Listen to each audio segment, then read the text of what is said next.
Bonjour à toutes et à tous. Je ne veux pas citer chacun, je salue tout le monde dans son ensemble. Mon président l'a parfaitement fait tout à l'heure. Je vais rentrer dans le vif du sujet. Qu'est-ce que c'est qu'un Food Lab et pourquoi on le fait ici? Un Food Lab, c'est déjà quelque chose qui n'existe pas vraiment, donc on peut y mettre ce qu'on veut, c'est ça qui est chouette et on adore ça au Grand Marché. C'est un tiers-lieu dédié aux professionnels de l'alimentaire, mais pas que. On peut aussi s'ouvrir au grand public quand on est un Food Lab. C'est un lieu, vous l'avez très bien dit, monsieur le maire, de coopération, et tu l'as dit aussi Nathalie, je pense vraiment qu'en ces temps compliqués, en ces temps troublés, il y a aussi un rôle des acteurs économiques à faire se rassembler les gens, à faire travailler les gens ensemble, à montrer qu'on peut faire de la coopération heureuse, constructive, rentable, bienveillante, solidaire, et qu'on n'est pas obligé d'être dans la polarisation, d'être dans l'opposition, et que parfois le faire ensemble, ça fonctionne, et autant le dire et le développer. Alors ici, il va y avoir à la fois un laboratoire d'innovation, de tests et de découvertes. Vous allez voir nos premiers usagers qui vont faire des démonstrations. Forcément, on a la chance d'avoir comme premier usager Thierry Marx, à la fois à l'école Cuisine Mode d'Emploi, mais aussi avec Paris-Saclay, dont on est partenaire depuis, je pense, maintenant 3 ou 4 ans. Je les salue parce qu'ils ont des difficultés terribles. En ce moment, ils se sont fait hacker, les pauvres. C'est très, très compliqué à Paris-Saclay. On pense à eux très fort. C'est qu'ils ne sont pas là ce matin. Il faut ici imaginer ensemble les transitions alimentaires pour demain. On l'a dit, il y a énormément de changements dans notre alimentation, et il n'y a pas de raison, Dominique l'a un peu dit, que les transitions et que les innovations se fassent toujours de Paris. Toulouse est largement capable de rayonner en France, en Europe, dans ces innovations et grâce à ses acteurs économiques et ses producteurs. C'est aussi un lieu de production partagée. Vous savez qu'on a beaucoup d'acteurs de petite taille qui ont besoin de labos sur la demi-journée, sur la journée, qui ont besoin d'être ici vraiment pour produire, pour se tester.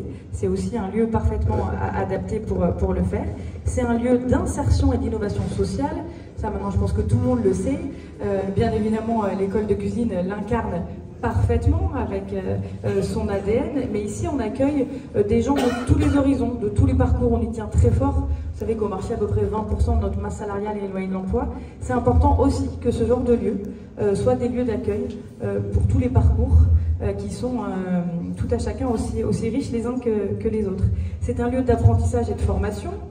Je ne présenterai pas Cuisine Mode d'Emploi que tout le monde connaît. On a aussi beaucoup d'autres acteurs de la formation. Je salue Manufacture, l'atelier des chefs qui vont se présenter tout à l'heure. Il y aura beaucoup de formations pour les pros, pour les particuliers, pour les scolaires qui vont se dérouler ici. C'est aussi un lieu événementiel. Donc ici, on a déjà un peu commencé. Je salue notre partenaire Mi-A-Rue. J'ai vu, ils sont nombreux à être là aujourd'hui. On va pouvoir faire du team building, du séminaire, des événementiels en soirée, en journée, en week-end, etc. pour mieux connaître son alimentation, pour travailler ensemble, pour sensibiliser ses collaborateurs au bien manger, à la saisonnalité, au vivre ensemble. Donc voilà, l'idée, c'est vraiment que ce lieu soit à la croisée de toute cette innovation, cette formation, cette création, et comme l'a dit Dominique, tourner vers nos voisins européens. Je remercie la région, on a commencé à travailler avec Bruxelles, avec la Fédération des marchés de gros aussi, avec l'Espagne, etc., pour prévoir des parcours, notamment étudiantins et d'innovation avec nos voisins. Donc je terminerai en saluant vraiment la région Occitanie pour son soutien financier, la métropole pour son accompagnement au quotidien. Je salue évidemment Jean-Jacques Bolzan qui nous soutient à peu près 2 fois par semaine, ce que je l'appelle énormément pour pleurnicher, demander des choses, il le sait. Donc merci beaucoup parce que tu es toujours à nos côtés. Je salue évidemment toute l'équipe de Thierry Marx, Véronique Carillon, Laïla, Dominique Viel, etc., qu'on est ravis d'accueillir à nouveau. Qui est en train de travailler à nos côtés. On voit que les liens se rapprochent avec Cuisine Mode d'Emploi, vu qu'on a mutualisé notre directeur. Et là, je prends un peu ma casquette MEDEF coprésidente, et je salue le meilleur des coprésidents, Thomas Fantini, de la CFA aujourd'hui pour parler un peu de formation. On est quand même dans un contexte très difficile. Donc je salue les équipes de Cuisine Mode d'Emploi, parce qu'aujourd'hui, pour trouver des financements, il faut être d'une résilience, d'un courage, d'une pugnacité.